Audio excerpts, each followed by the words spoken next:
Fala, meus queridos concurseiros! Temos hoje uma boa notícia para os candidatos pardos que geralmente são injustiçados aí nas comissões de heteroeducação dos concursos. A gente sabe que essa etapa é uma etapa que reprova muita gente, cada dia reprova mais pessoas.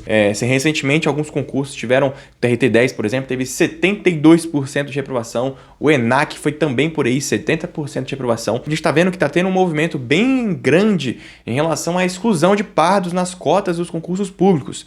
As bancas estão começando a fazer uma avaliação mais seleta, tirando as pessoas pardas e colocando as pessoas que são mais negras retintas, mais pretas retintas, né? Então isso acaba excluindo os pardos que também têm direito de concorrer às cotas raciais. Se você for olhar, né, a lei de cotas, ela fala com todas as letras que as cotas são para os pretos e os pardos, que juntos compõem os negros da sociedade atual. Só que a gente sabe que não é de hoje, que muitas injustiças vêm acontecendo com os pardos. Você deve ter visto notícia aí de pessoas que foram reprovadas, que você olha assim e fala, meu Deus, como é possível essa pessoa ter sido reprovada? E se esse eventualmente pode ter sido o seu caso, temos aqui uma decisão importantíssima que vai mudar muita coisa daqui para frente nos processos judiciais envolvendo heteroidentificação. Temos um caso aqui curioso lá do TJ Ceará, né? Vou contar um pouquinho do contexto dessa decisão e depois eu te mostro ela aqui para vocês. Temos um caso lá no TJ Ceará de um candidato que foi eliminado da etapa do concurso do TJ Ceará, concurso para o tribunal mesmo, e aí ele procurou o escritório, nós entramos com a ação para ele, ganhamos, tá? Ganhamos por vários motivos. Um desses motivos foi a falta de motivação desse ato do parecer da banca, que não explicou por que ele não seria uma pessoa negra, por que ele não seria uma pessoa parda. E se você não sabe, essa explicação é obrigatória. Você não pode excluir ninguém das cotas sem justificar pormenorizadamente o porquê a banca está tomando essa decisão. Aquela coisa genérica que a gente sempre vê por aí, não cotista, indeferido, inexpressivo, inexistente, né? Coisas bem genéricas mesmo, e isso acabou repercutindo. Entramos com essa ação, né, para questionar a reprovação dele, ganhamos em primeiro grau no TJ Ceará, foi julgado procedente o pedido, subiu, né, para o tribunal em recurso do estado do Ceará, o recurso foi negado, a turma do Ceará entendeu que realmente o ato era ilegal, o autor tinha características de pessoas negras, e aí acabou que esse processo subiu para o STF. E aqui estamos, decisão na tela para vocês aqui. Aqui está o meu nome, que é o nome do cliente, do Paulo, né? Paulo Linhares, que contratou a gente lá atrás, em 2023, para entrar com essa ação para ele. Veio parar agora no STF. Aqui está o acordo, né, que deferiu o pedido do Paulo, para ele, né, manteve a sentença, para ele conseguir voltar para o concurso, né, na qualidade lá de analista do concurso do TJ Ceará. Ele vem narrando aqui o que está sendo trazido no recurso, né, o ministro. E aqui, ó, ele começa, né? Ele começa aqui, ó, decido. Aí vamos lá. Primeira coisa, uma das coisas mais importantes nessa decisão aqui. Anote-se inicialmente que o causa dos autos não guarda a identidade com o mencionado tema 485 da repercussão geral. Por quê, pessoal? Muitos juízes, tá? Muitos juízes mesmo, quando vão indeferir a tutela, né, ou o pedido em si, para o candidato anular essa heteroidentificação, ele fala o seguinte, olha, o judiciário não pode adentrar no mérito porque o STF julgou o tema 485 que impede a intervenção do judiciário nessas questões de mérito administrativo, para dizer se a pessoa é negra ou não. O que o ministro está falando aqui? Cara, não se aplica o tema 485 para ações de heteroidentificação. Aquela discussão foi para objetiva, prova objetiva, anulação de questão, que aí o judiciário ficaria muito atolado, ficando vendo essa questão se está certa ou se está errada, né, no mérito da questão mesmo. Para a heteroidentificação é diferente, não tem essa aplicação, o STF nunca julgou nada assim. Então ele vem falando aqui, ó, nesse aspecto, se mostra correta a decisão que não admitiu recurso extraordinário ao consignar que o tema não versa sobre o tema 485, né? O tema 485 ele fala o quê?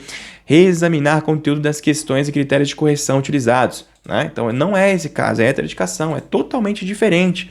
E aqui vem mais. Ademais, também não há identidade entre o presente caso, que trata de heteroidentificação para concorrer às cotas raciais, e o tema 1009 da repercussão geral, que versa sobre a realização de novo exame psicotécnico em candidato que teve o primeiro teste anulado, por ausência de objetividade. Ou seja, uma coisa, outra coisa, e tema 485 e tema 1009 não se aplicam à heteroidentificação. Então, se você eventualmente entrou com um processo desse e o juiz falou que o tema 485 seria aplicável, essa decisão aqui pode mudar o seu jogo, pode mudar o seu processo. Vamos utilizá-la, né, agora para sempre aqui no escritório. Decisão muito boa. E aí vamos lá, vamos continuar aqui, ó. No caso dos autos, a Corte de Origem se limitou a anular a questão, a decisão administrativa que excluiu o autor da lista de concorrentes destinadas ao cotistas ante a falta de fundamentação da referida decisão quanto aos critérios objetivos utilizados na heteroidentificação. Aqui está o trechinho da decisão que a gente conseguiu lá no TJ Ceará, que o ministro falou que estava certinho, né?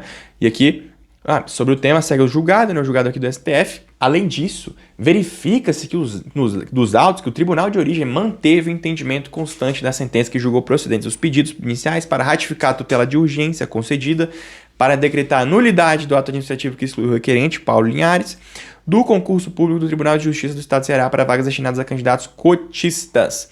E ainda confio que seja incluído o nome na lista de candidatos pardos negros aprovados total, ficando-lhe assegurado o seu prosseguimento regular no concurso.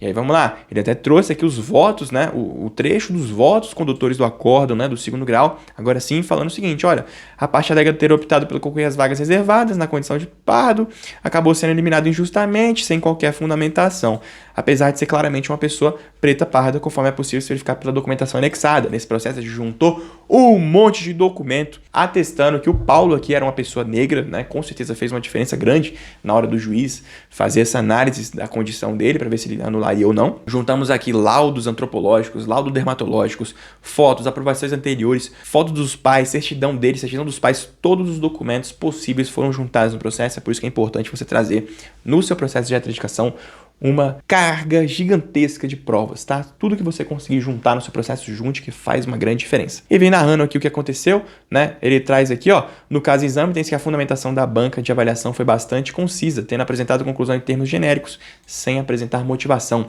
Então, todo mundo, tá? Essa decisão aqui do TJ Ceará e essa decisão que eu tô te mostrando do TOEFL, ela respalda todo mundo que teve uma avaliação genérica na heteroindicação. Então, se você tá nessa, meu filho, agora é a hora de você recorrer. Acabou de sair uma decisão importantíssima, essa aqui que eu tô lendo, que vai fazer uma grande diferença na sua vida, tá? E aqui, ó o ponto aqui. Ademais do cotejo dos autos, da análise dos autos, né, verifica-se claramente pelas fotos e documentações comprobatórias que a parte autora é portadora de um fenótipo da raça negra.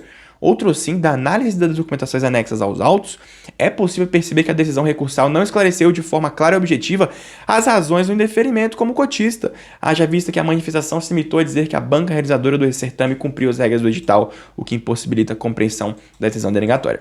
Então aqui a gente ganhou por conta de duas coisas, motivação e documento. Isso aqui é incrível, se você não está entendendo a grandeza dessa decisão, você está louco. Tá? Você tem que entender que isso aqui vai fazer uma diferença muito grande nos processos de heteroidentificação em todo o Brasil. Essa decisão tem que ser utilizada por todo mundo que está questionando reprovação na heteroidentificação. E aí vamos lá, e até fala aqui, ó, o Tribunal de Justiça até fez uma ressalva do entendimento do STF. Só que, né, como ele está falando de anulação aqui, com base no contexto dos autos, com base em todas as ilegalidades que a gente apontou no processo, isso aqui está sim certinho de acordo com a visão do Supremo Tribunal Federal, tá?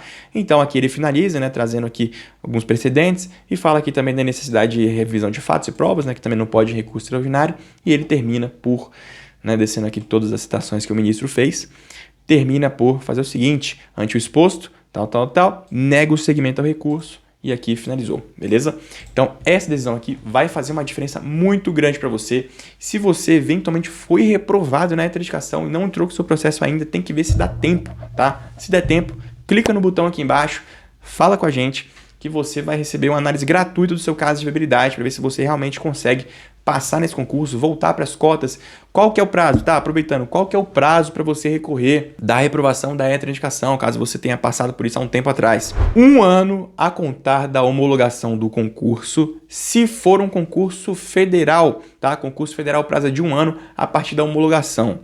Se o concurso é estadual ou municipal, tem que analisar o seu município, mas em regra é o prazo de 5 anos a contar da eliminação na heteroidentificação. Então são esses dois requisitos que você tem que olhar para ver se o seu caso é viável ou não. Se o seu caso for viável, se for um concurso federal com menos de 1 ano da homologação, viável. Se for um concurso estadual ou municipal com 5 anos da eliminação da hetero, viável ainda, tá? Clica no botão aqui embaixo que eu vou deixar. Quero que você fale comigo para a gente reverter isso juntos. A gente vai conseguir essa vitória, vai conseguir te colocar no cargo público que você tanto sonhou e foi injustiçado. Porque as pessoas pardas estão sendo injustiçadas e a nossa missão aqui é conseguir voltar vocês para o concurso. Tô te esperando lá. Aquele abraço, fique com Deus, até mais.